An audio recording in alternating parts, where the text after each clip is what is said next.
Guide me through, buddy, guide me through. Give it a whirl. All right, mate, hold that line. Yep, that's a good line.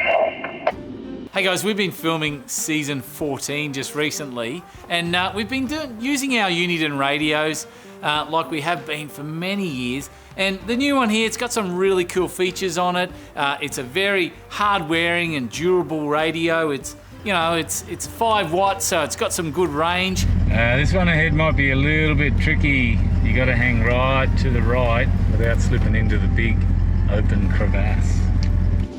Yeah, it's a good open crevasse, all right. But the one thing that you don't see is you don't see a little bit behind the scenes of what we get up to using these radios, because not only do we use them, the cameramen use them as well. Set up a GoPro, Jay.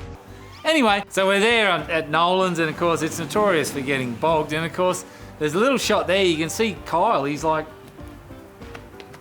where's my radio? He's looking for his radio. Well, unbeknown to him, the radio's sitting in the bottom of Nolan's brook. My radio's in there somewhere.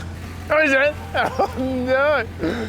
And of course, one of the cameramen, Chris, he's just waltzing along, coming across to pick up a shot, and he sees Kyle's radio on the bottom of the river, picks her up about half a metre deep. God knows how long it's been sitting there, probably for the last 5 minutes. Picks it up, hands it to Kyle, and away you go. Kyle wouldn't even have known where the radio had been.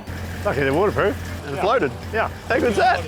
And there you go, kept on using it for the rest of the series. That's why we use the Uniden radios, mate, because they are tough.